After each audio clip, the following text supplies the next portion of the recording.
Let's go live. Live and in concert.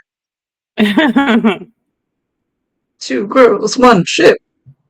This Friday night in Portland, Oregon, kind of.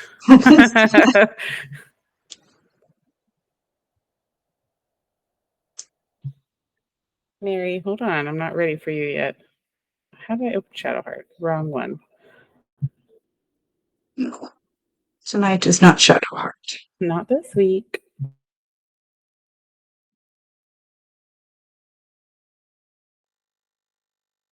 Two Girls, One Ship podcast is going live to anal. Fucking love our Twitch Discord thingy. Or not Discord, but our Twitch announcement. Agreed. Time for some anal. Hello, Muffin. Yay! And Apollo. Don't tell me it's a storm. Okay. It seemed like it was choppy for a second. Mm-hmm. I fucking hope not. I know. It's Nothing's 20 happening. It's degrees just here cold. right now. Yeah. It's what?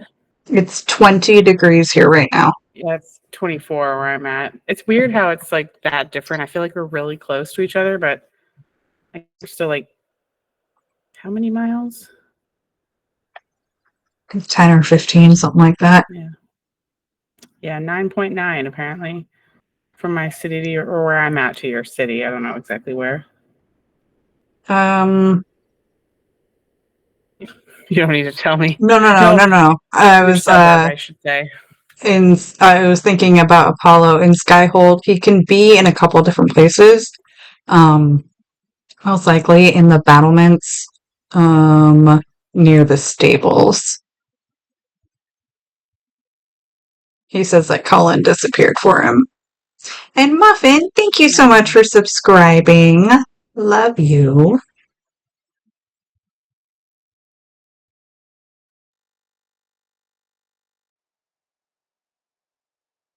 I'm excited for tonight. Also a little nervous. Yes, to both.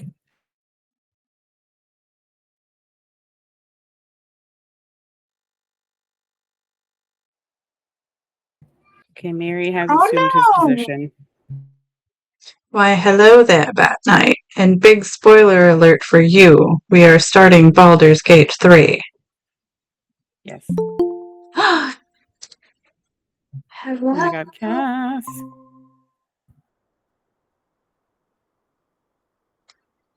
Hello.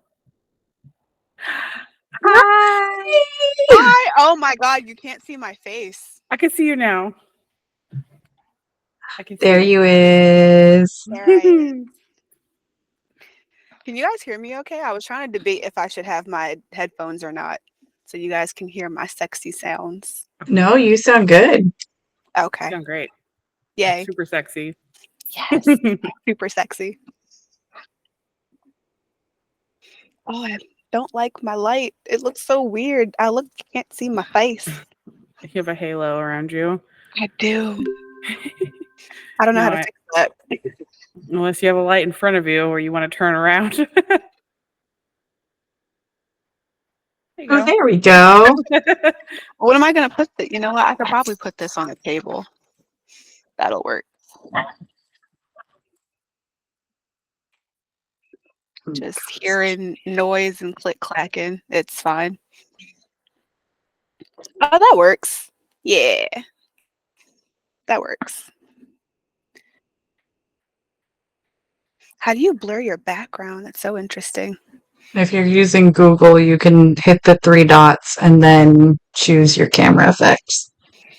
Interesting. Is it visual effects? Mm-hmm.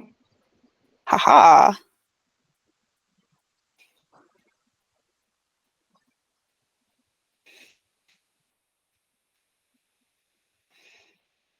Interesting. I've never used Google Meets before, ever. So many people have it. Podcast. Yeah. But it's cheaper than Zoom, and it automatically downloads all of our recordings onto our Google Drive, which is amazing. Oh, that's smart. That's smart.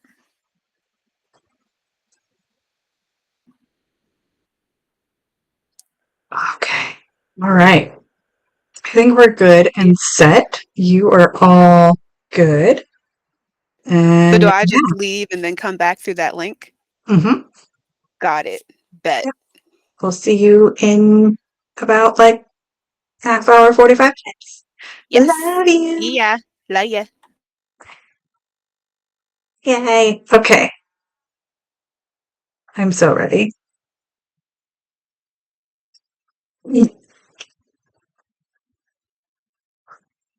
Wine in hand. Good to go. Hello, and welcome back to another episode of Two Girls, One Ship, the podcast where we analyze, rate, and review all that the world of video game romances has to offer.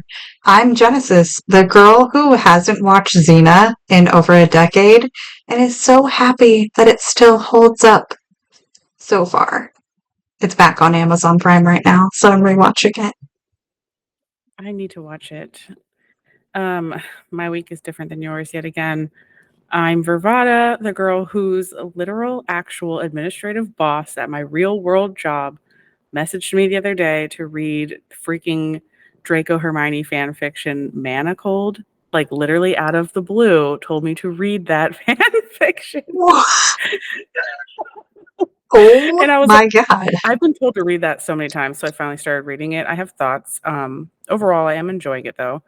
But yeah, I have another real world friend who actually got a tattoo for that fan fiction, and my boss knows them because they are also in the fan group on Facebook. Apparently, there's a page on Facebook for it, and like they posted their tattoo in there, and my boss saw it and wants a tattoo like it. And I was like, how weird is it that I know both of you in real life? Isn't that weird? It's so weird. Whoa. Yeah, Okay. my last couple days. Yeah, so if you're new here, welcome to the beautiful chaos. But you should know that our podcast centers on character and romance analysis and doesn't shy away from exploring the fun of fucking, especially in this episode. Yes. Or from the deep emotional connections built between two or more, especially in this episode, characters, using specific in game dialogue. So if you want to stay spoiler free, then this is not the podcast for you, especially because we know this game is really new. So you are warned. So here's your fucking spoiler alert. Thanks for the spoiler alert, N7. And just like with all of our previous episodes, we'll assume you have some background knowledge of the game and character in question, but we'll be providing context for those of you who may be unfamiliar. Today, we're going down by the river, the Chianthar River to be exact, to make the beast with two backs as nature intended. This game is the newest game we've ever talked about. And it's also made history with how mainstream it has made video game romance, which is the exact reason we moved our schedule around to analyze these characters while the infernal iron is hot. Most of our companions are younger that we can romance in this game, but not this one. He's seen some things, done some stuff before we ever met him. He's a hulking mass of handsome wood elf, the archdruid of the Emerald Grove Druid Order, in the first of many possible romance options in this game. Of course, talking about Halsin from Baldur's Gate 3. Go on, enjoy yourself. Seek out some wine before it runs dry. There are a lot of thirsty people around here. Now that's what I like to call foreshadowing. There are a lot of thirsty people indeed running around Faerun, but not all of them are as free and open about it as Halsin is. Quick disclaimer before we get into it. This episode is structured a bit differently than our typical character episodes. This game is really new, and they are constantly tweaking things and adding things, especially romance things. But we wanted to get into this game. Maybe someday we'll come back to these characters, but the bulk of their story is here now. Some of it may be buggy, especially in the case of Minthara and Halsin, who have far less romance content than the others. But still, there is a lot of good to dissect and praise, and some things we still wish had been handled a bit differently or expanded upon.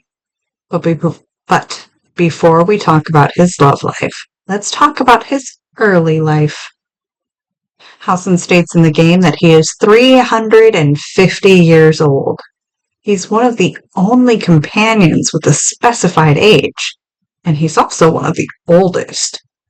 Halsin is a wood elf and a druid, and pretty much the only thing that we know about his family is that they rest in the high forest now under the shade of the grandfather tree. He is the last of his line, in other words. At least, as far as he knows. He also says that he has taken on many lovers. So unless there is some very effective and universal birth control going on around, he may have fathered some little naturalists at some point. I feel like if he knew, he would 1000% be their dad, though. Halsin's, he's Daddy Halsin. I don't see how it's possible that he hasn't fathered someone by now, but he's definitely been said to be Daddy Halsin by the end of the game, so easily enough to headcanon. But anyway, before we get really started, I wanted to lay out the groundwork for the Baldur's Gate 3 episodes because me, the person who writes the scripts, like the format of them and a lot of the analysis and stuff and like the backstory stuff, this was hard with Baldur's Gate 3 because this game is full of narrative choices that heavily impact the character development of our companions and affect the romances. We're not going to analyze each possible version because there are many subtle differences, but rather we're going to analyze how they affect the character we're talking about. So, for instance, you can headcanon whoever you want for your Tav or your Dark Urge or even Origin character, but there are some more broad narrative arcs for each companion in the romance questlines. For each character, there are really ultimately two paths with some diverging details and little side streets. Oh my God, that was loud. Sorry. There are really ultimately two paths with some diverging details and little side streets. There is the path towards healing, and there is the path towards staying broken, the path of freedom and the path of restriction. Obviously, the best narrative arc is the good endings, quote unquote, but we will talk about the impacts of both. Now, Halsin's personal journey is one of conflict, but not much more. The bulk of Halsin's, bulk, is his sexuality and his love of sex. Halsin loves nature and disdains civilization.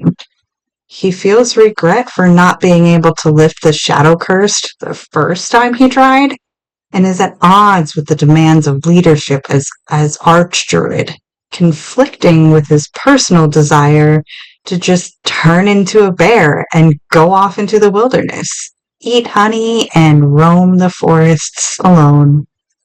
The reason he feels a bit emptier than the other companions is because he was never originally intended to be a fully fledged companion, let alone a romance option.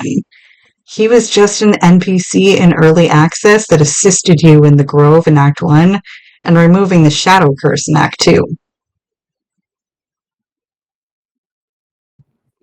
It's my turn. Zoning out. Okay. Act 1, Halsin, right? You're running around trying to rid yourself of the world's worst hitchhiker, and everyone keeps telling you that the Archdruid Halsin can probably deworm you. Cool. Except he's been taken captive by... Oh my gosh, Mary. Sorry. Except he's been taken captive by all the goblins over at the goblin camp. The first thing you can do to completely ruin your chances of romancing this muscle bear is siding with the goblins and destroying the grove. Because then he'll come and try to kill you, but you'll have to kill him. It's sad. Don't do that. So we get into the camp by any means necessary and rescue the giant brown bear being tortured by some stupid little goblin kids of the dungeons. And to absolutely no one's surprise, that bear is Halsin in his preferred wild shape as a bear. And then you get to have a party because you saved the refugee tieflings. I'm going fast because none of this actually matters for Halsin's romance other than that you rescued him and he's not dead. That's key. You shouldn't romance a dead body unless you are, what's her name with the hag quest line? I can't even Oh, remember. Her husband, Connor. Marlena? Marlena? Yeah, something like that. Don't do that. Mayrina. Mayrina. Yeah, don't be Mayrina. Okay, so at this party in Act 1, you get to really flirt with him for the first time. And while you can't sleep with him on this night, you can sleep with pretty much anyone else. You've earned their approval. Most other companions, this is their first chance at having a romance scene, but not Halsin. He will join your party, but only in Camp Dad form until you lift the shadow curse for Moonrise Towers in Act 2. Halsin actually doesn't have a personal quest, but he is deeply tied to the quest to lift the shadow curse for one reason. Ultimately, the spirit of the shadow curse lands is a young boy that Halsin would play with as a child, not knowing no one else could see him. So he does have a personal interest, but this quest is not considered his personal quest, meaning that it has its own title and subsection in the journal quest log from an actual gameplay standpoint. There are a ton of other things to do in Act 2 besides saving Thaniel. But if you want to romance Halsin, you must do this quest. He won't join your party fully until after that quest too. So if you are hoping for a druid in your party, it better be you. At least right now. This land is more than just soil and rock, root and leaf. It is a living being, in the form of a young fey boy, with the forest itself in his eyes. His name is Thaniel. I've met him in my meditations, but since the curse was unleashed, I have not felt his presence. He is its prisoner, I fear. And as long as he remains so, his domain will lie in darkness. But if we can find him, we can break the curse. If you learn anything of the Shadowfell, or of a boy with the forest in his eyes, find me at once. Okay, wait, just really fast. I love his voice so much. Mm-hmm. He has such a great voice. I'm already one wine deep, and this is my second glass that my husband poured for me. Cool. So, I went 3/4 on this one. I'm finishing like a freaking Kirkland-sized bottle of wine right now. I didn't drink the whole thing today. Just disclaimer, but I drank a lot of it already. Anyway, Halsin. Okay, so this clip when he's like, if you see a boy with the forest in his eyes, like, what the fuck does that look like, Halsin? I don't know what that means. Like, is it a snow globe and you can see like a pattern of trees in his irises, or like does he literally have forest coming out of his eyes? It made me laugh when I first heard it, but also the way he talks reminds me of Tolkien and like kind of how Ents talk, which I'm sure is what they were going for with the root and rock bit. So I loved that. Anyway, for Thaniel, it is kind of both. Like, I don't know what I expected a boy who is the spirit of the land to look like. But Thaniel, that's what he looks like. He's got some forest growing out of places. Anyway, okay, let's skip to the good parts. We rescued him from the goblin camp. We lifted the shadow curse, skipping over 20, 40 hours of playthrough, depending on how slow you are. We still can't really finish up at Moonrise Towers until we want to go in guns blazing, or unless we want to go in guns blazing, because Halsin is pretty much the only companion who's not infected with an illithid tadpole. The cultists of the Absolute can just tell by looking at him that he doesn't have a brainworm and he doesn't belong in Moonrise Towers. So if you're like me and want to be sneaky, you have to leave him behind to do your assault and do your initial stuff in there, but it's fine. He's catching up with Daniel, so he's not bored. Halsin doesn't have conflict in the way that the other characters do, apart from his regret at not being able to lift the shadow curse 100 years ago. That regret is shared amongst the survivors of that battle, not Halsin alone. With the shadow curse now lifted, Halsin can return back to the Emerald Grove and be Archdruid again. But he was very keen on shaking off the shackles of that responsibility and of leadership, and he isn't eager to be locking them back onto his wrists. So the natural thing to do is to help you out, even though it takes him to his most hated place, Baldur's Gate. Well, perhaps not the city itself, but cities in general.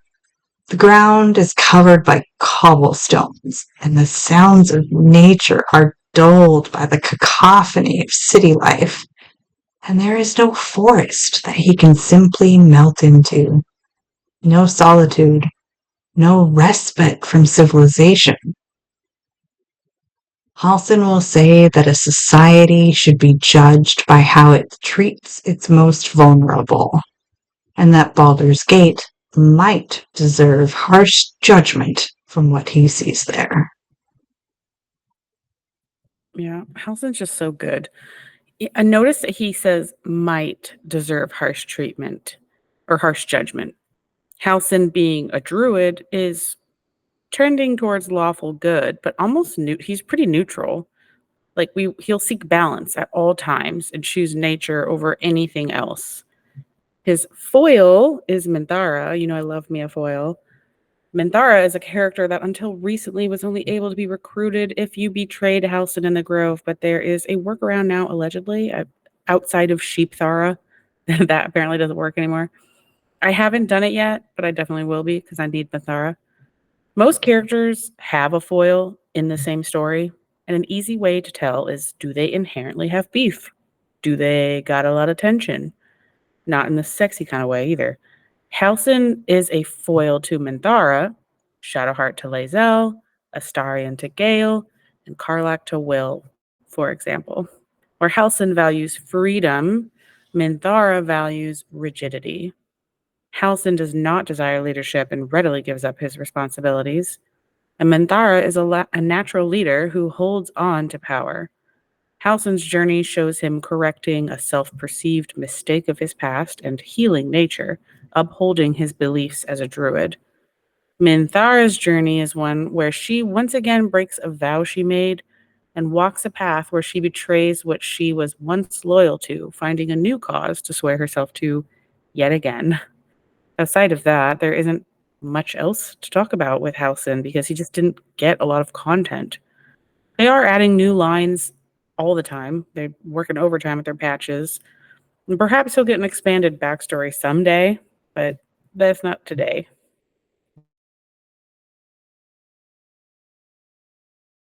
Now we get to talk about the juicy bits. That honey-flavored nectar. But before we do a mid-break, so let's hear some fun facts, listen to some ads, and thank our lovely, lovely patrons. Oh, V, honey, what are we going to do for our mid-break dance? Oh, the Will dance! Oh, his little palissy waltz! His little palissy waltz. Clap, The clap. Will waltz. All I can see in my head is the sad kicked puppy expression he had when I turned him down. Poor Will. I'll save it for the Will episode, but I have a funny story about that scene. Yes, okay, we will waltz into the mid-break. Halsin is voiced by Dave Jones, and he has the shortest IMDb page V has ever seen for an actor that we have talked about on here. He did an amazing job. We hope to see more of him in the future. I Mhm. looked at it too, and I didn't recognize anything on there. Yep. All of like 10 things he's ever been in. I know, and I have a BritBox subscription too. So normally I have some kind of like vague awareness of British people's happenings, like British actors, but not Dave Jones. I was like, okay, well, he's been in other video games too, but I didn't recognize any of them. Apparently, also a lot of the Baldur's Gate 3 voice actors/actors also do voices, like they read audiobooks. So Dave Jones has some. I know my sister like is obsessed with Emma Gregory, who is Panthara's voice. She's been listening to a bunch of hers. So check that out if you like listening to Halsin. He can read you a story. Another fact about Halsin, which probably most people know, because if you talk to him for any length of time, he'll tell you this. But his scar across his face did not come from any battle, but it was a bear, as he calls a she bear, in heat, who wanted his meat. He had to decline, obviously, because that would be bestiality, even though he was in wild shape. He's not actually a bear. And that bear was pissed, so she scratched his face up because everyone wants to climb Mount Halsin. He is a subversion to the trope of elf-feminate, meaning that elves are normally effeminate. Now, Halsin is humongous. He is taller. He is the same height as the large builds for the rest of the species. So even like he's the size of an orc. And in fact, he jokes that he must have some orc in his family tree. And yeah, probably. It is as the Oak Father intended. Now, Spotify listeners, thank you. Are you freaking kidding me? We have 175 ratings. It's just 25 people away from our goal of 200. Love it. Absolutely love it. And of course, if we were on your Wrapped for the year, share it. Tag us on Twitter or post it in the Discords. V, did you see that we got a new review on iTunes to read out? It's Not amazing. until right this second. All right. 5 stars from The Wandering Turian via Apple Podcasts here in the United States. 5 stars. Absolutely great. Been listening since the start. I never knew there was so much depth to the romances in all the games I love playing. I never would have looked at in-game romances the way I do now if it wasn't for this podcast. Genesis and Ravada do a wonderful job at conveying all aspects of the different characters and their romances. The Patreon episodes are good entertainment too. The last episode almost had me on the floor because I was laughing so hard. My boss was eyeing me like I had finally lost my mind. Been there. Definitely makes a slow workday go by fast. Keep up the hard work. It's a great podcast. 100% recommended. Woo! Thank you, Wandering Turian. Love the name, by the way. I love that. I love getting reviews. I mean, I would be sad if they weren't good, but so far we've only had good ones. But it makes it worth it because it's always fun to hear what other people think. Like we have our patrons and we have our core audience that we talk to all the time. But for the most part, it's like speaking into a cave that's so dark. There's people out there, but you can't see them and you don't know what they're thinking. So it's nice to get something like this and hear that they like it too. Also, the laughing, I love that. It makes me really happy that we make people laugh, or our patrons do anyway. I don't know if we ever do. Hopefully we do. I think we make people laugh sometimes. Definitely. And cry. I mean, I've cried listening back to our episodes while editing, so I hope we touch other people the same way. give me your tears. I love them. Do you want a little fun fact about the pod? So I was looking at our Spotify Wrapped for the podcast, and it gives us fun little details about the show. Garrus Vicarian, Mass Effect 3 episode, has been downloaded 169% more than the average episode. People love ME3 Garrus just as much as we do. Yes. I love to know that not only is it 169% more, but that just tells me that our audience are also monster fuckers. It makes me happy. It's true. And let's thank a few of those monster fuckers, starting with Toasty. Toasty, the monster fucker. Yes, I'm sure he'll be thrilled.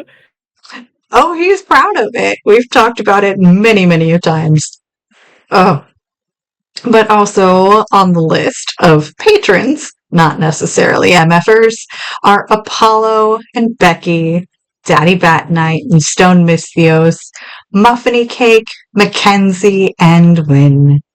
Thank you, thank you, thank you, thank you. Thank you always and forever. Okay, Jen. I know you're so beyond ready to enjoy the freedom of nature's gifts.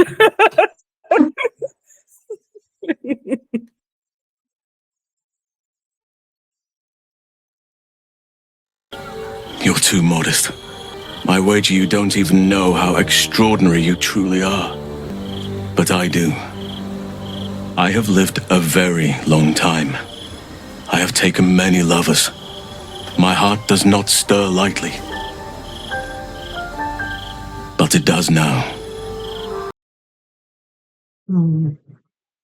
Normally, I would delete pauses in audio where I feel like it doesn't fit the natural conversation and flow, but those little harpsichord or little beats of the music, they're just too beautiful to delete in that moment.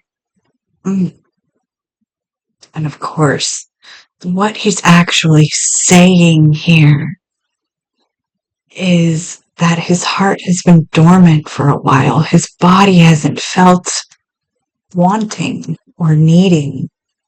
And you've stirred that within. I mean, yeah. I love it.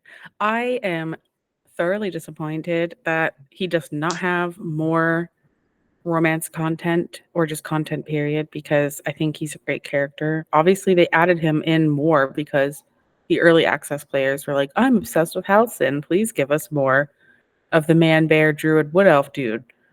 And I love it. And he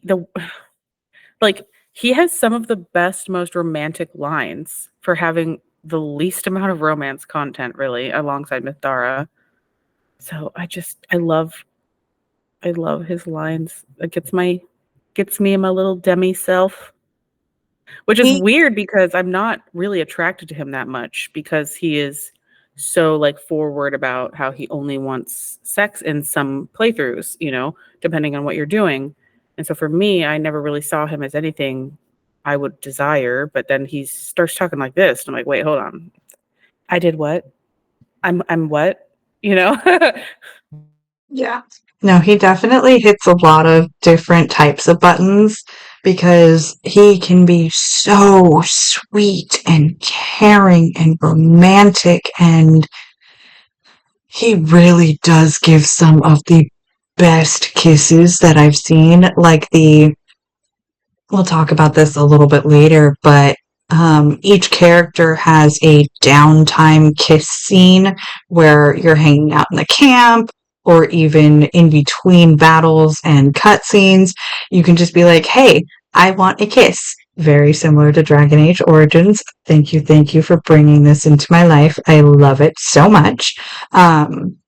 So he gives some of the best kisses because they are passionate and they are full on, and they're like, I'm going to kiss you to show you how much I desire you. at all times. I love it. It's really easy to look at him and be like, oh, he's just a sex toy.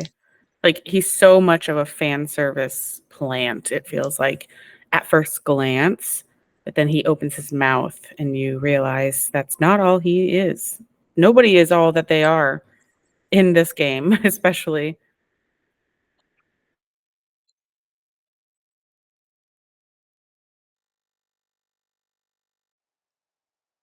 Sorry, Apollo just pointed out something that I think triggered in my brain. That Halsin Need to Google. looks a little bit like a DX era of Shawn Michaels. Yeah. Degeneration X, Shawn Michaels, the Heartbreak Kid, the wrestler. He does. Yeah. My husband's the wrestler fan, so I had to Google. No, he really does, though. Whoa. Right? Shawn Michaels is a little bit shorter than what I assume Halsin is. But, I mean, okay. Yeah. Nice find, Apollo. Okay. All right. Let's move on. Because I swear, this romance can be something more. I still have hot blood in my veins. Nature gifted us our desires and the means to act on them. But we muddied its beautiful simplicity with rules, social strictures, clothes. So, I am not bound to nature. I am unbound in nature. I want more than to fight at your side or sit around the campfire with you. I want to lay with you under the stars and feel your skin against mine. I think you feel the same way. Why else would you have been so concerned about whether I had a lover before? But tell me I'm wrong, and the matter can rest. I do not wish to sour our friendship, but I have to know if it can be something more. So, as beautiful as these words are, he's saying here that he isn't really in love with you the way that other romances can be. Or at least not yet. In some playthroughs, he may just be a good lay on the side, as long as everyone is aware and consents. I love this about him. In many cases, players will romance someone else and might end up in a throuple or poly relationship with Halsin. In that case, it is just sex and not as big of an emotional attachment. And this is where I should have proofreaded this a little bit more. Because in the end of my throuple, Halsin does profess his love for me, even though I was in a relationship with somebody else. I put a disclaimer at the end because I was doing research and there's a lot of bugs with his romance with all that they've added back, especially with the epilogue. So there's some scenes that don't trigger for people. So it's hard to tell like what is intentionally supposed to happen depending on what choices you make when it doesn't trigger sometimes. But yeah, like it's yeah. Yes. Sorry. You can sleep with him and romance. You can sleep with and romance Halsin if you are in a romance with Shadowheart, Karlach, or Astarion. But you will be forced to choose if you are in a romance with Gale, Will, or Lae'zel. They are not okay with a poly situation, no matter how big Mount Halsin is. Now, if you are just romancing Halsin, he will make it very clear that in the beginning, he isn't into committed monogamy. And he only wants you to be with him if you can understand that. So, we understand. And we consent. If we do this, I need you to understand exactly what I do not ask of you. I will not ask you to dedicate yourself to me. I roam as nature wills me to, and your heart remains your own. I just wish to share in it. And share in it I do. let's get into both versions of this scene. The mind-shattering foreplay, and then the holy wowza they went there version. This scene starts off with a little more talking, and then once you both agree that sex is what you want, Halsin easily removes all of his clothing. Tav stands there, and the mocap of the amazingly shocked expression is priceless.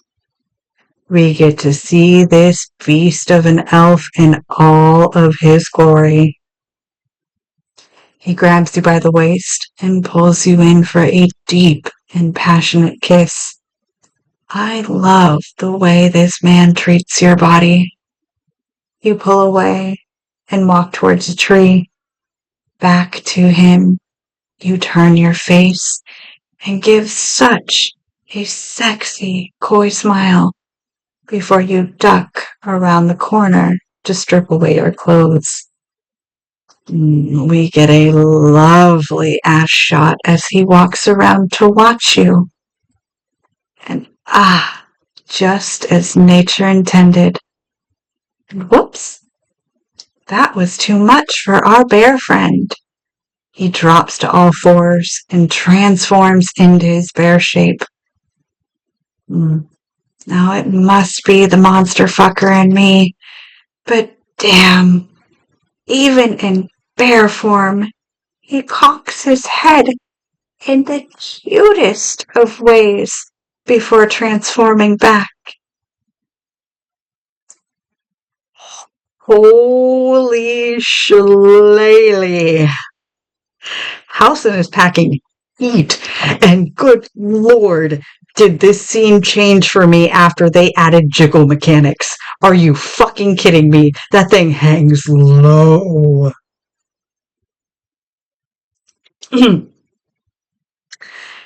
He apologizes for not being able to contain the beast within.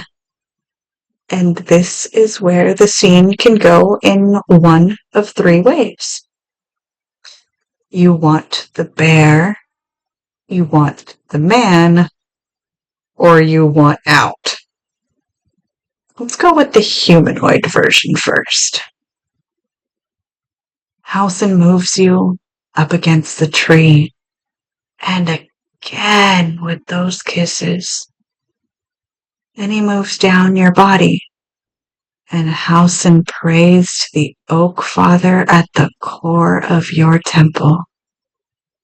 And then in a sexy as hell look, you stare down along your body at his face, and he simply asks, "More?"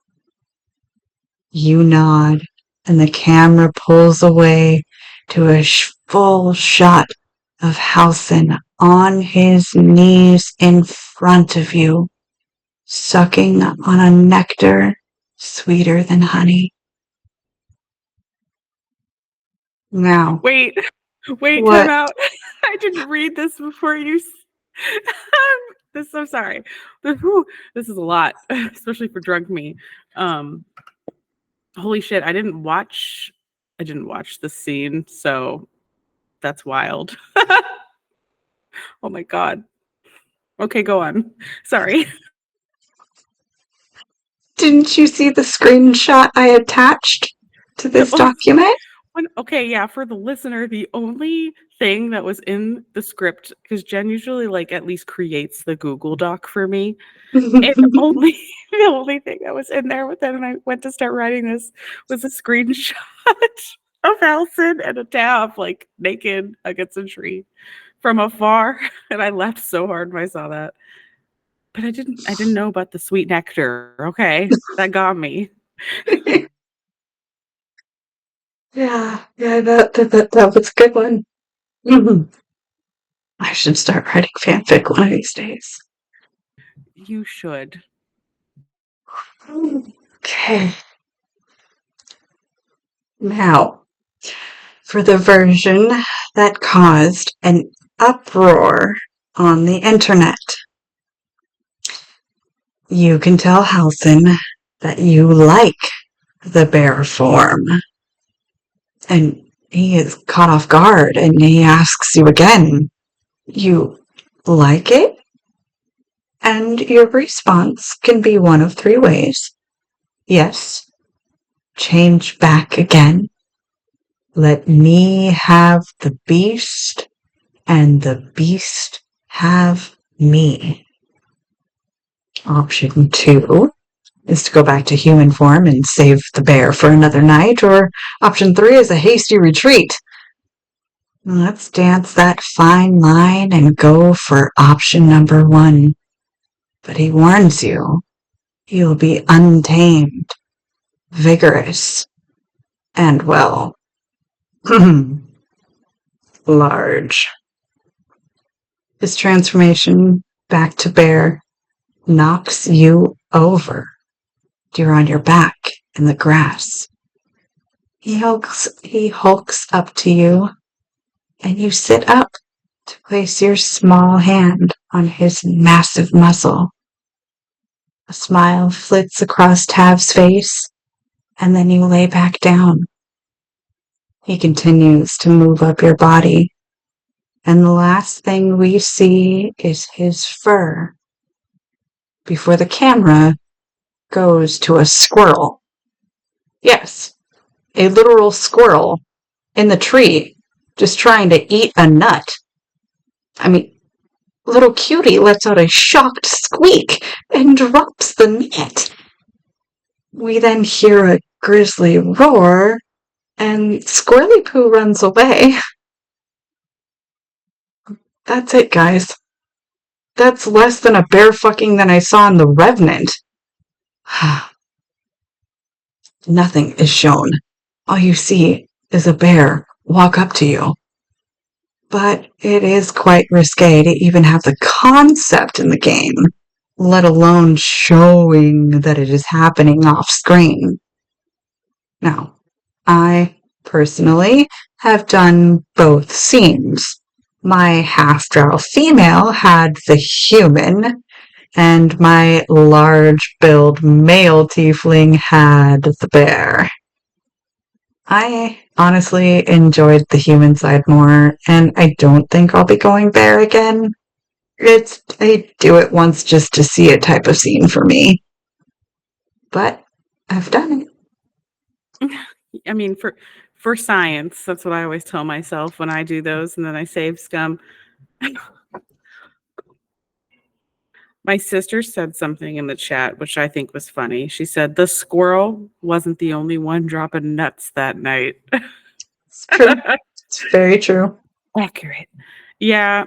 When I first heard about this before the game came out, I was very hesitant because I was like, how is this not bestiality? Which it's not if you understand the mechanics of Dungeons and Dragons and wild shape and druids and stuff. It's like, it's not a bear.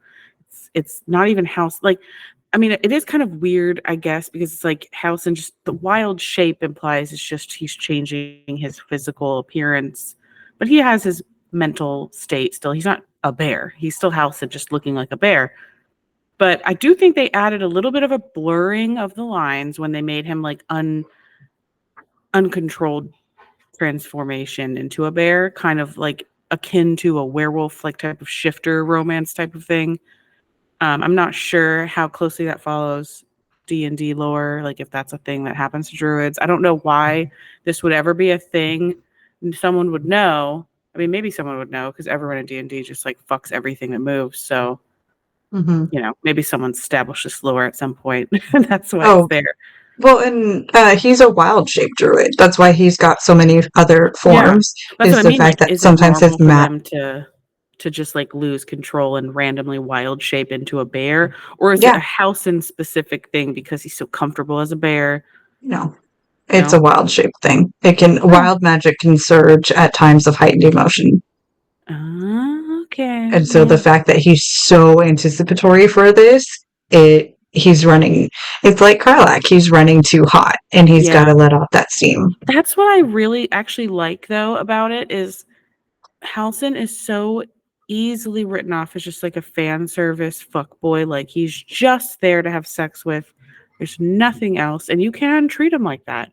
But like he doesn't treat you like that at all, even when you're treating him like that. You know, he still will say the same kind of loving things. Like not all of them, but some of them. And he still will have the same scene happen where he's like so excited that his heart has stirred, and then his wild shape pops out, other things pop out. The only thing that gets me is like the bear form in the game looks so freaking friendly and cute that I can't see it in a sexual way in any way at all. Mm, Like he's yeah. just so cute that I'm like, it took me out of it. Me personally, I would go with Halsin the person the same way as I would go with Gale the person rather than the projection, because I want to be with the person, you know? Yeah. No, totally get that. I agree with you. And the bear is really adorable, especially with the head cock. Are you kidding Yeah. me? So He's cute. got a cute ass face. All the bears also look the same in the game too. Like Halsin's bear doesn't look any different than any of the other bears you see in the Grove or elsewhere. So I was like, okay, well, he just has this cute little teddy bear face. I don't want to like bang this right now. Yeah. No, Yeah. I did it for science and then reloaded it and did it as the human on my mail tab too, just because I was like, I this is a critique that I have of the game as a whole. And you know, there's not going to be a lot of them, but especially somebody who's now on their third playthrough. My first playthrough is female, my second playthrough is male, my third playthrough is also male because I'm doing a specific RP run for it. I don't like the fact that my male, like my Tav always plays bottom. Because if you're a smaller build, Halsin, Halsin will always lift you up no matter what build you are. If you are the large build, he still lifts you up against the tree, which I freaking love. But for my male who romanced Astarion, I picked Astarion up and put him up against the tree. But then he took me down to the ground. And I was like, wait a minute, no, that's not the dynamic that I wanted here. But with my female, Astarion lifted me up against the tree, and then I took him down to the ground. And so I was like, I wish that there was a little bit more of picking and choosing what I wanted to play out. Yeah, that's true. I wonder, my only like back at that, I guess, is like I don't, with how many different versions of things that they did account for, I don't know, like I wonder if they will add that eventually because they just keep adding new things. Like I'm already impressed with what the change in the scenes period, because it's just something that just doesn't happen normally. But Yeah. also like I do see that. But I also wonder if it's just Halsin, like if he's not he doesn't strike me as someone who wouldn't be versatile, but maybe that's one way to look at it, is he just Right. isn't versatile. And to come back at anybody who's like, oh, well, how would they incorporate that into the game? It's a very simple line of, I need to be inside of you, or I want you inside of me. And then there's your answer right there. Like, that's one of the sexiest lines that can happen. I need you. Because then you can establish like that will branch out the tree of what animations play Mm-hmm. based on your choice. So that could Yep. Thoughts for Larian. There you go. Yep. Okay. All right. Let's move on though, because I'm sure that you have thoughts about the romance as a whole. I do. So there is one critique I have of Halsin, other than I wish there was more for him, because once again, it was hard for them. I think they did really well with the time constraint they had, adding him last minute. But my other critique is upcoming. I think that his romance is something for a lot of people, a different something for a lot of different people. It's really based on how you play it. But for me, it's not enough, because I don't want just like a night of hot bear sex in the woods. I want your heart. And it doesn't seem, at least up until the very end, it doesn't seem like you ever get it. Show me the vulnerabilities, Halsin. Let me in, please. There is a moment where that might have happened with Halsin. There is a content warning really quick for sexual assault and kidnapping, because that's what happens. In a flippant and wildly out of place dialogue, Halsin will tell you of a time when he went exploring the Underdark and was captured by a noble drow house, probably Lothsworn, and he refers to his time there being spent as a mix of, quote, guest, prisoner, and consort. The head of the house chained him up in her bedchamber for 3 years before he managed to escape. This particular line of dialogue was what got me, that I wasn't happy with it. He says, quote, it was not ideal, but not without its positives either. I did what was necessary to survive, and perhaps a few things that were less than necessary. And that was it. Unlike other companions in the party who have also suffered trauma, specifically sexual trauma, we don't get to follow up with Halsin on this. I mean, perhaps you can read it as him just being far enough away that it doesn't affect him anymore, because he's 350 years old after all. But like, this was just a lot, and it just kind of happened really quick in one dialogue, and the way it was handled is just in stark contrast to the way they handled Astarian's sexual trauma. Like, I think they did it way better with Astarian, and I wish they had gone a little bit further with that admission or something. It just kind of felt, I don't know, it felt really shallow and weird. For it to be a one dialogue throwaway comment that never gets brought up or talked about, I feel like it could have easily been edited out and not felt like it's nice to know this, and thank you for opening up and sharing something so deeply personal and traumatic. But let me respond to it in a way that I would want to. Yeah, because it's like, dude, are you okay? Like, you don't even get to really do that. You kind of do, and he'll just brush it off, and then you never talk about it again. And he's just supposed to be like totally moved on and fine, which is part of my critique of Halsin, is like, you don't necessarily need to have a character or a companion or a romance where you have to fix them in some way or like solve a problem for them to make them believable. But like, there was one right there, and then you didn't get to do anything with it. And then Halsin's just already like, oh, well, it's like his quest isn't even his quest. It's not really a personal quest. It's not considered a personal quest for him to solve the shadow curse, even though it really feels like a personal quest to me. But it's still also not totally personal. And I'm just like, there was a chance right there to actually get to know him a bit better. But throughout the game, he just feels like he's holding you at an arm's length. Unintentionally, I'm sure, because he also like, when you're romancing him, he's like, I want to feel your skin against mine and all that. But like, that's the only kind of intimacy you get with him is sexual. And I don't like that. Yeah.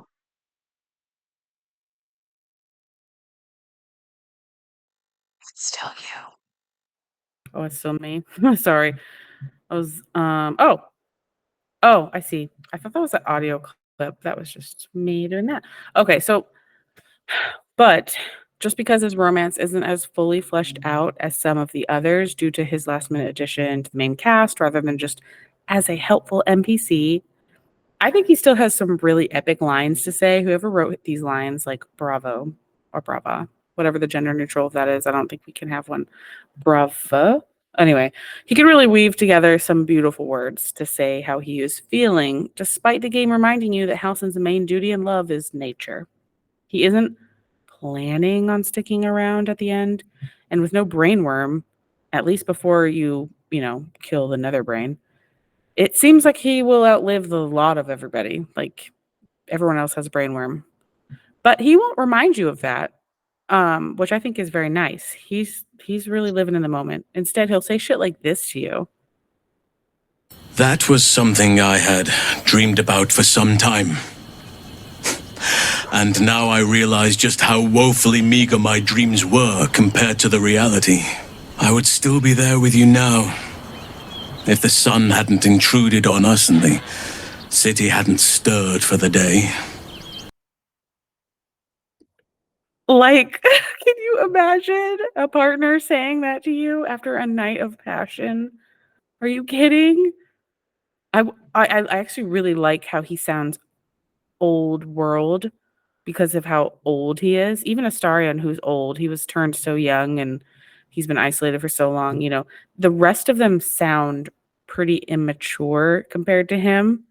Like the language they use is a lot younger, more up to date with how we speak modernly, contemporarily. But he speaks in such an old fashioned way that it helps remind you of his age, but also makes it feel a lot more romantic, despite the lack of romance, really. So I love it.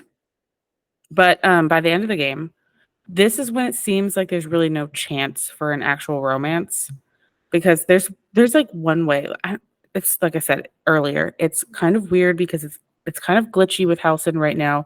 Some people are able to get something that says they stay with him, and some people get things that say they don't stay with him. Either way, and if you did romance him, you end up seeing him again at the epilogue. But before that, after the Netherbrain is defeated, he will also say that he has to go build a home for all the orphan children that literally call him Daddy Halsin, like literally. He makes it clear that the invitation for you to visit is a standing one, but it's also clear that you'll part ways for a time. He also can apparently go to Thaniel's realm for a while, and it's not always clear if you've romanced him, whether you go with him or not. So unfortunately, I can't tell you what actually happens because it seems to be different for everybody due to some bugs, maybe. But if he does, most of the time, it does seem like he parts ways for a time before the epilogue happens. So there's no like clinging to one another, like with some of the other romances, no ride or die type feelings. You're two adults with separate responsibilities that hope their paths will lead towards each other again. Or as Halsin puts it, when you agree to visit his new home with all his adopted kids. Oh, he puts it so well. Then I will watch the horizon for you each day and fix your image in my mind each night until I feel your touch. Oh, okay. So, the end of the game, it's weird. I get it. They added back the great giant epilogue at the end of the game because they had to cut it for whatever reason. They thought we'd all hate it because it makes the game too long. But are you fucking kidding me? It was amazing and absolutely what I needed to wrap up all the storylines. It's set 6 months in the future and is just the absolute plot perfection on the end of the game. I need to know what happened to my people after we had to part ways for a little bit. So, there is a romance scene after killing the Netherbrain. Huge fucking spoiler alert. Okay. Where Halsin will say that he is going back to Thaniel's realm, or that he's going to just where the Thaniel was living in the Shadow Realms, or there's so many different ways that it can work.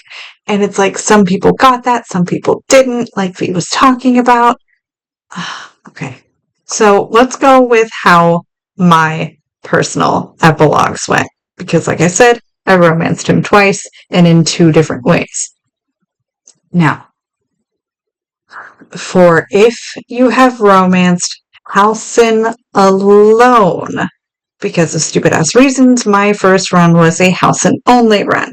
So once I played that one with the epilogue, I got a patrol bear sauntering up next to me with a letter in his mouth saying that Withers had invited me to a party and that we were going.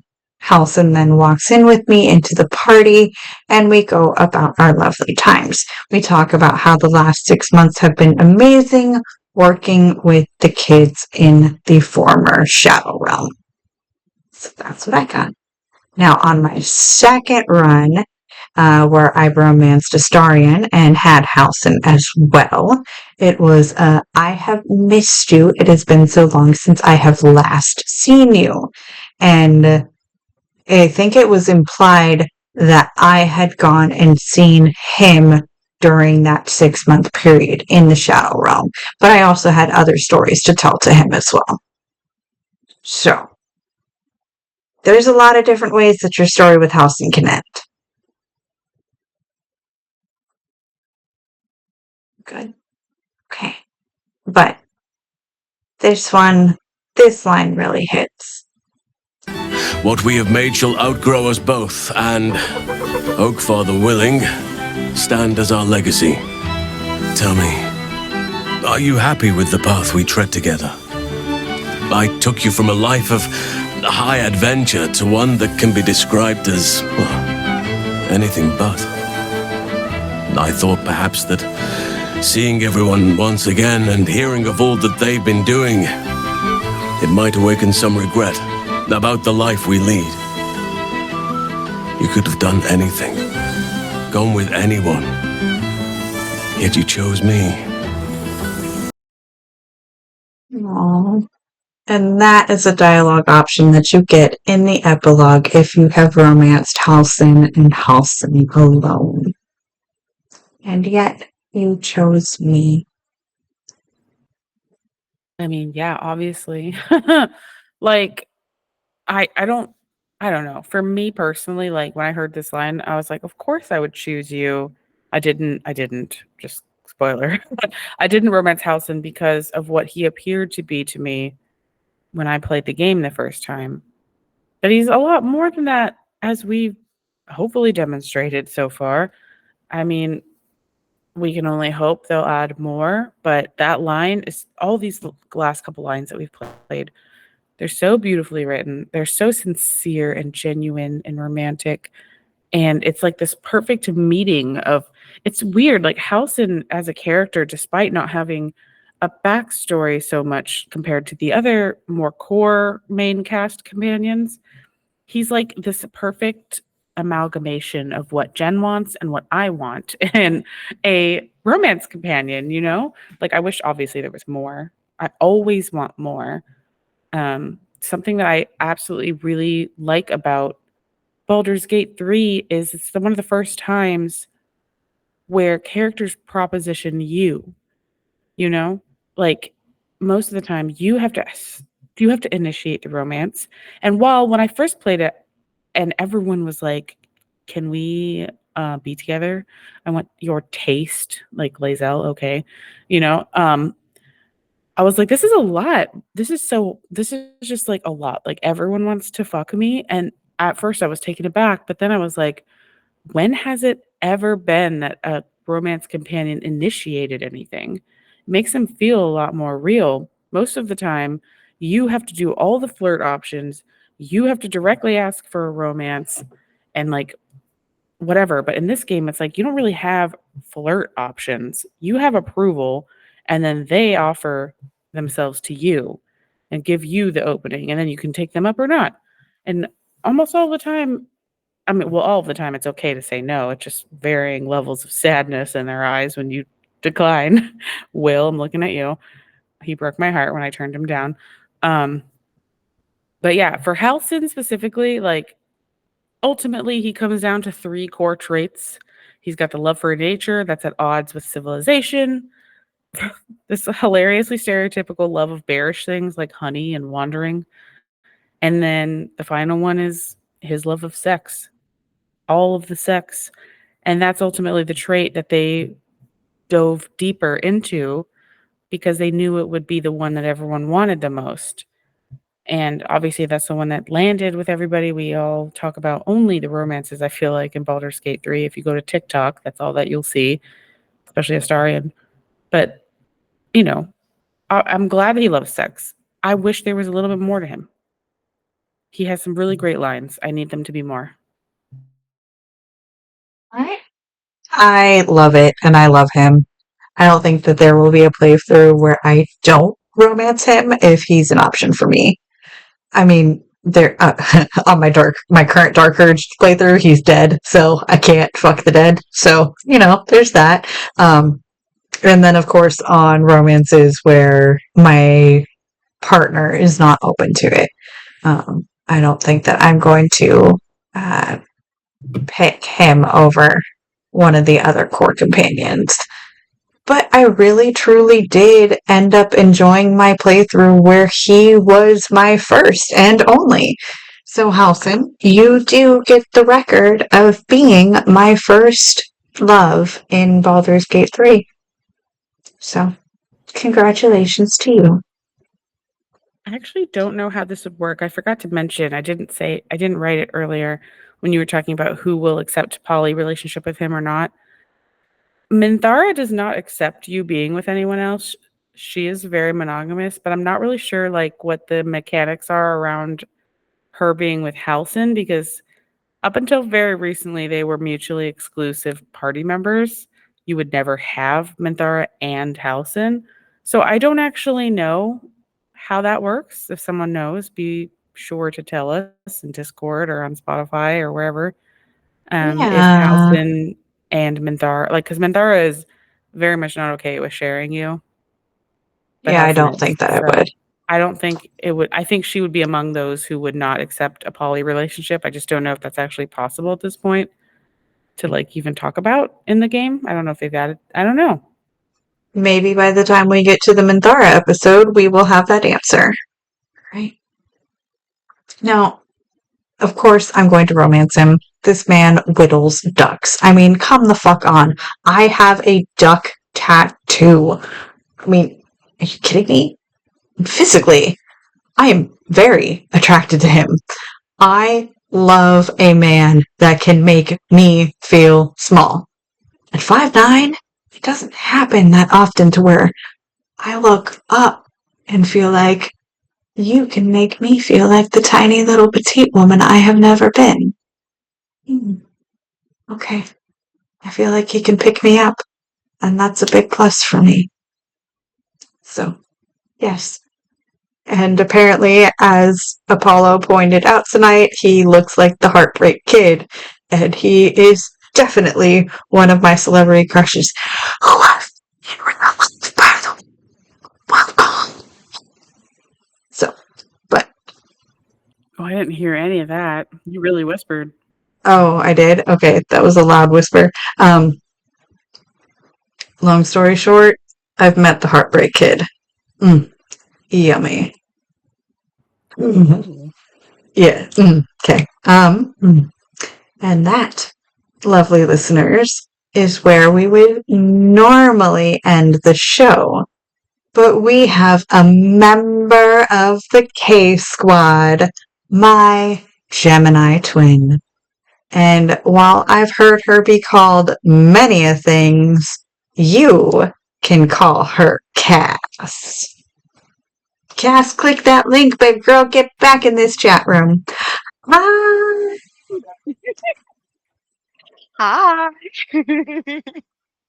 Chat, she is here. This is Call Me Cass. If you are one of our Twitch streamers and chatters, you definitely know the name. And now she is here in person, and you are here to talk about your love of Baldur's Gate and of Halsin.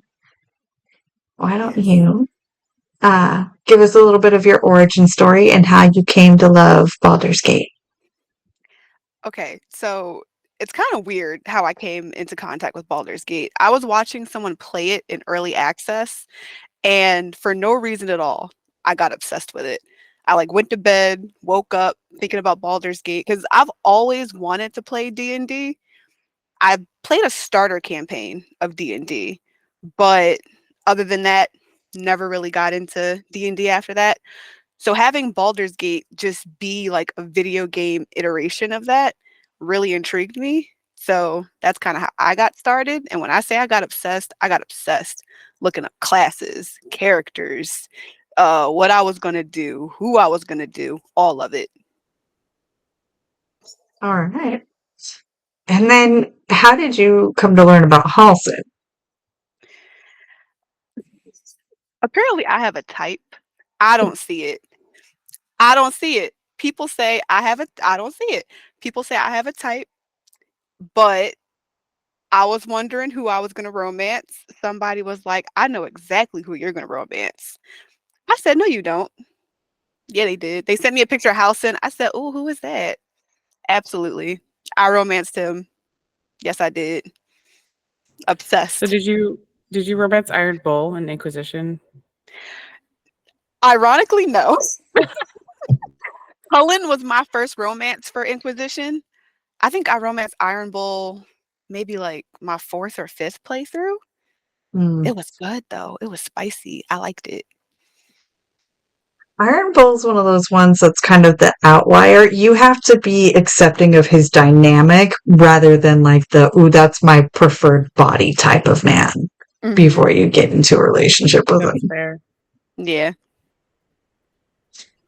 All right. There's So we reverse just, engineering it. Sorry, because my friend Eileen, she romanced Iron Bull, obviously, but then when she just finished Baldur's Gate for the first time, and she saw Halsin, she said, "Oh, I should have romanced him. Like I should have known." Like it seemed like they lined up in some way, just physically. But yeah, you're right about the dynamic. They don't really have anything in common otherwise. no, I don't see. Well, Halsin can cast vines. That's another story. um, Mm. or else we will get way off track. Mm. As somebody who has just said that they absolutely became obsessed with him, did you learn anything new about Halsin tonight? Yeah, I did not know. I never got the dialogue about Underdark. So I had no idea that he got captured for 3 years. I had no idea about any of that. And I honestly completely agree with everything said. You get a lot of his information front loaded to you.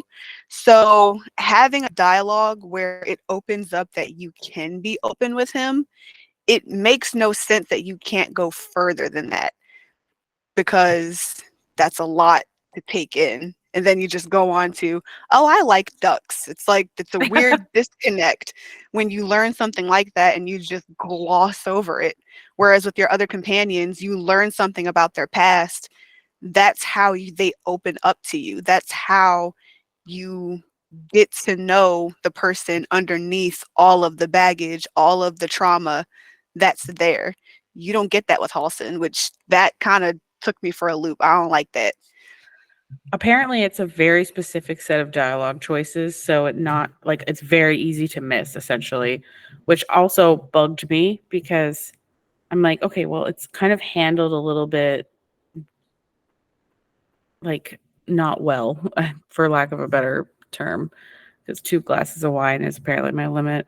But I mean, also like it was just so over so fast. I'm like, with how little you can really learn about Halsin as a person outside of those like 3 traits I described, that's all there is up until you romance him, and you're like, obviously I can see that there's more. Like they injected more in his specific lines of dialogue, and Dave Jones delivered more with his delivery of the lines, but like there's just like this black void afterwards, like of nothing. And like this is a perfect place. We don't need to repeat what we did with Astarion, obviously, but like why even add that then if you're not going to expand on it? It was just so weird to me.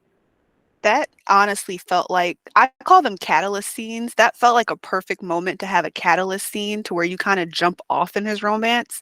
Like you said, you don't have to repeat what you did for another companion. That wouldn't be logical, but at least have that be the jump off point. At least have that be the catalyst for, okay, you're obviously dealing with something, whether it was 100 years back, 200 years back, whatever.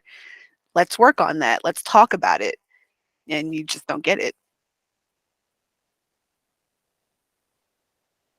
Oh, how much of the voice was also a factor for you? Ooh, child, let me tell you something. First of all,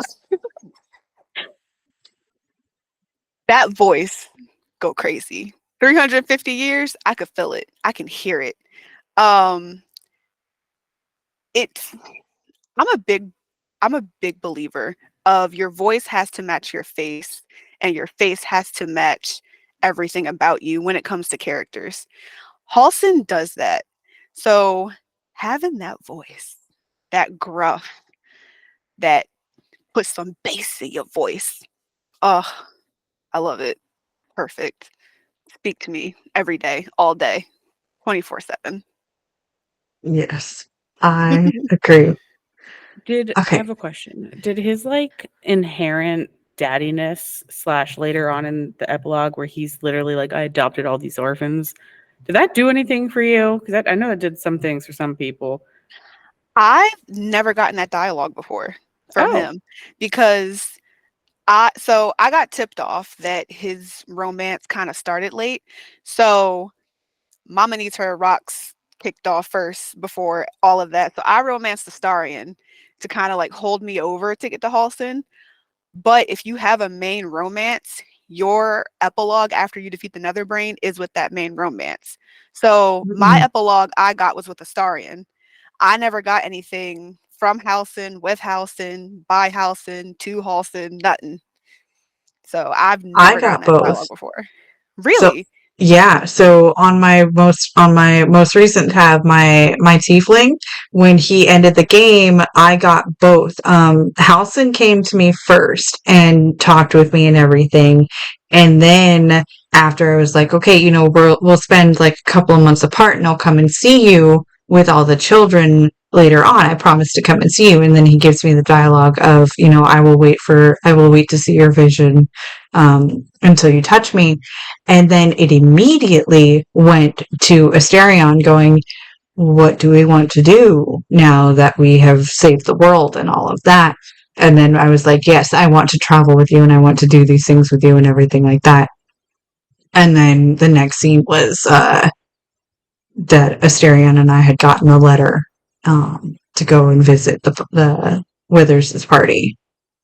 See, I wonder if, because I've played Baldur's Gate really only on console. I wonder if there's a difference because even not only with epilogue, but also with his romance, there was a lot of things that I either had bugged or just didn't ping for me that you got.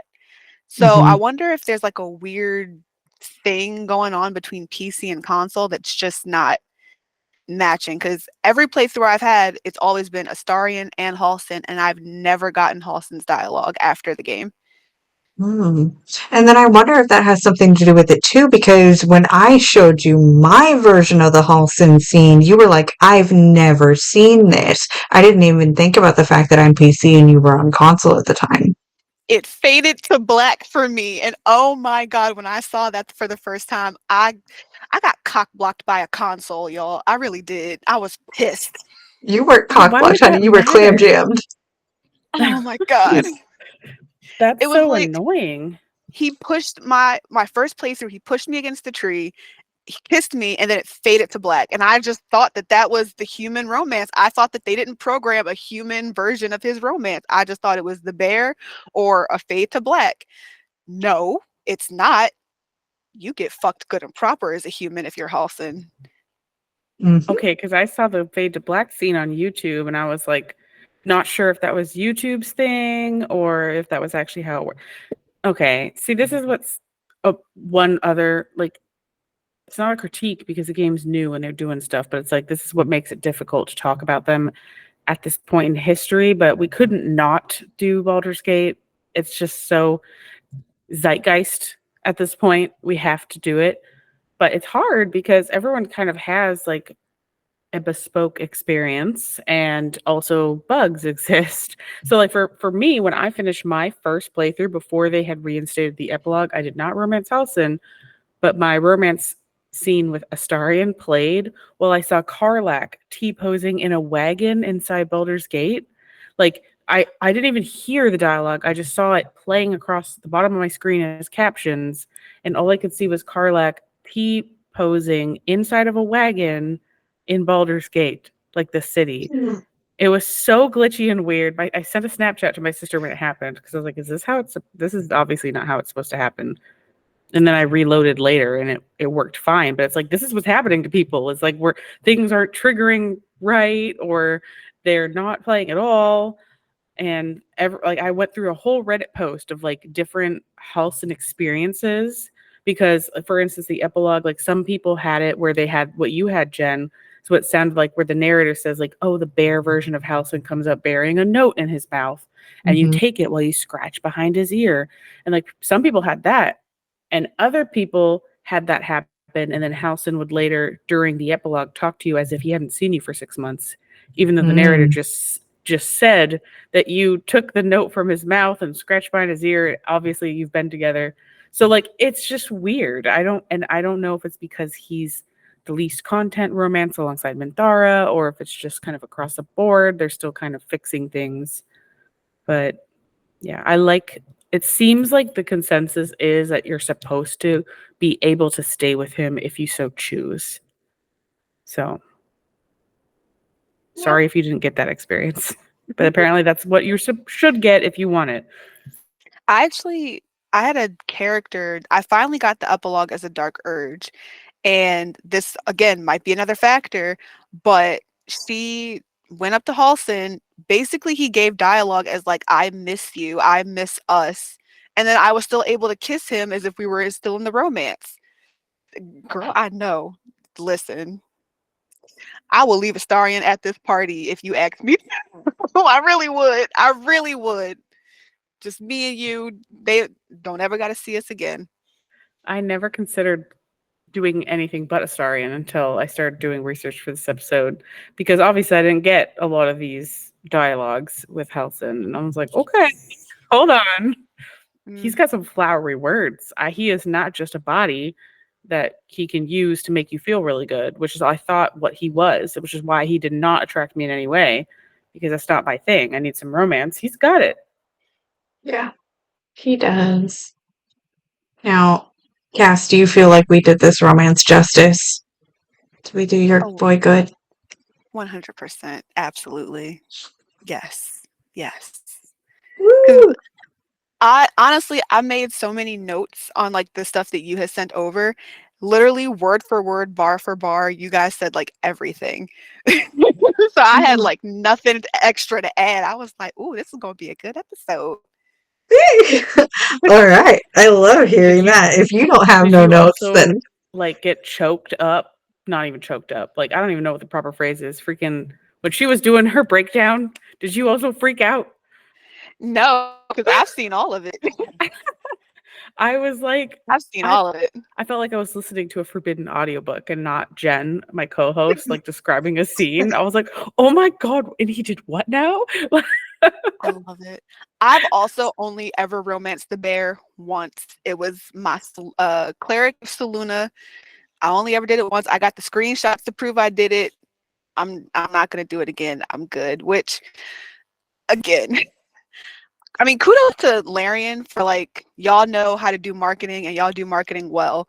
But I also think that is what skewed a lot of people's opinion about Halsin, is like, oh, it's just the bear you can fuck. It's like, no, it's not. Like, again, even though a lot of his information is front loaded to you, his backstory and like a lot of the information that he does provide willingly to you, so very interesting. And honestly, it made me want to fuck him a little bit more, if I'm being completely honest. It really did. He likes ducks. He whittles. Man. Yeah. Panties on the floor. Yep. He's got a lot going for him.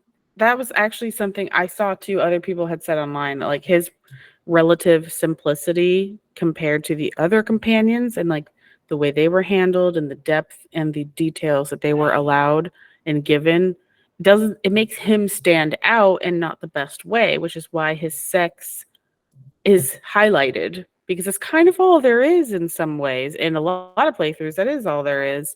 And I wish, I'm pretty sure they're gonna fix that, because they're already doing it. You know, like Larian's great. Thank you. Wow. I just ran through all the companions in my mind and I was like, here's your biggest con. And Asterion is a major trauma holder. I could see why that would turn some people off.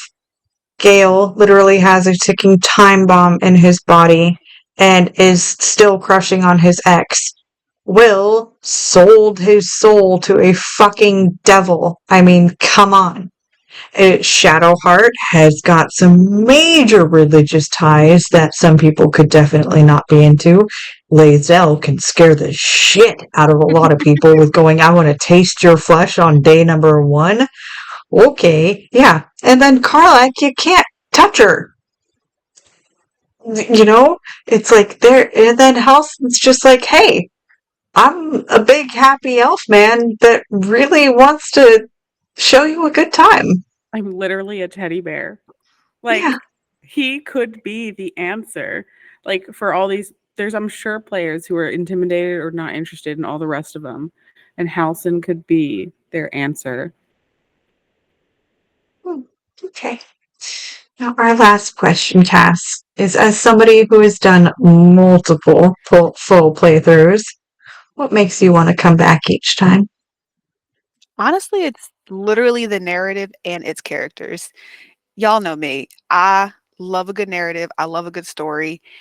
I get obsessed over certain games for very specific reasons. I did it with Cyberpunk, I did it with Mass Effect, and I'm doing it now with Baldur's Gate.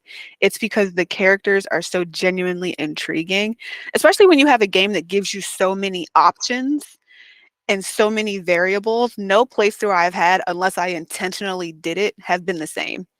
Every playthrough has been different. Every single choice has been different.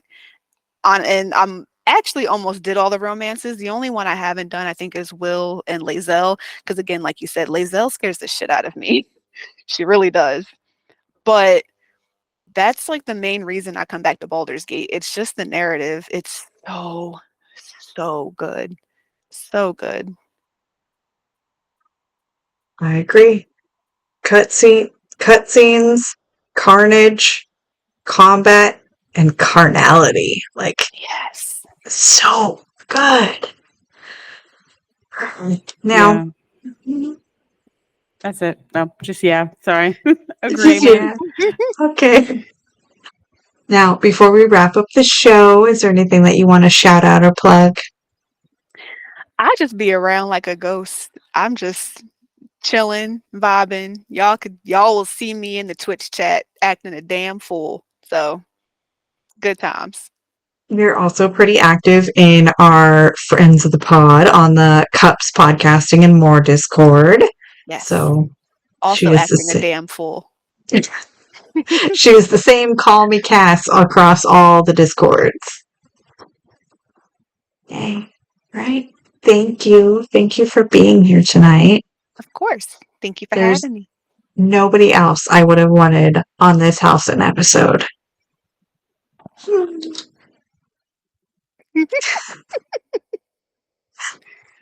Now, if you like what you are hearing, please be sure to leave a review on iTunes or a comment on Spotify and subscribe wherever you listen to podcasts. You can now find me on the Cyberpunk Lorecast with my co-host Toasty, where we explore the foundations of the past, the state of Night City today, and the news of the future for all things cyberpunk. Check out Scyther Audio's newest fan-made production, The Avengers, the audio drama, where you can hear me and several of our podcasting friends. And you can reach out to me in our Two Girls One Ship channel on the Robots Radio Discord. Come give us a follow on all the social medias and on patreon.com/twogirlsoneship. Our theme music was composed by the ever-talented Pipeman Studios, and our artwork was designed by the esteemed Let's Not. Links are in the description. I am also on the Robots Radio Discord and in our own Two Girls One Ship Discord server where we nerd out on all our favorite CGI significant others. Be sure to check out our live streams on Twitch on Fridays at 10 Mary, while I'm talking, sorry. Be sure to check out our live streams on Twitch on Fridays at 10:30 p.m. Eastern Time, 7:30 p.m. Pacific Time. Our podcast episodes release on Mondays because you need at least one good thing on a Monday. So thanks for listening, and remember, Beauty is in the eye of the controller. woo! Woohoo! First Baldur's Gate 3 episode done.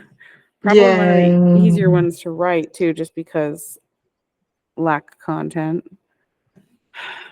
which is a bummer. That's something Yuri Cat said in chat, was like, wish you could have a chance to have romance with him sooner. And I also agree with that. I feel like you have to wait so long to have anything. Halsin's the one example where like he doesn't really proposition you. You come on to him, and then he'll, because he's known that you want him, so he'll then later proposition you. It's not really the same as the other ones where it could come out of the blue. I almost didn't even romance Halsin my first playthrough because he kept. Yeah, he feels hard to get at first. Well, not just that, but the game was so hard when it first came out. Like I was playing on Explorer and I Me was too. getting my ass kicked. Yep. So he Yep. kept dying, and I was like, I want him, but I don't want to go through it to have him. You know Yeah, what's that's weird is one thing that's apparently- kind of missing is party banter that's like romance related to you. Like your Mhm. party members talk to each other, but they don't really talk about you. Yeah. Yeah. Have you I guys miss ever that. seen that druid dialogue line that you can have with him if you're another druid? Probably through my No. sister. Her first playthrough was a druid. So if you romance him as a druid, and you have like that dialogue after you guys have sex, you can say to him, I feel closer to nature now that nature has been inside of me. No, she didn't romance him. Oh my god. He has a response. He's basically like, I know what you mean. He's like, the smell of your skin, the feel of your huh. I was like, what do you mean the feel of my huh? What is the huh? Oh, you know what's also like when he propositioned to me after I had, been in my relationship with Astarion, and he's just like, Astarion has claimed you body and soul. Can I share? And I'm like, okay, it was just enough to hear from you that you guys noticed we're together. Thank you. Like, I wish there was more of that too. And Like, then he was like, Inquisition eventually, type talking about everyone's relationships. then he was like, eventually, maybe he can join us. I was like, join us? Oh, join us? Join us? Where? When? How? Yeah. Well, I know how. Please explain. Right. Expeditiously. Right now. Right here. I just pictured an Eiffel Tower going on, and now I think we need to end the show for the night. Gonna have Oh, to edit boy. this earlier into the episode to keep. Oh, okay. I was not going to play Baldur's Gate tonight. But we Fuck have it. to. Now I have to. It's Friday night. We're gonna play.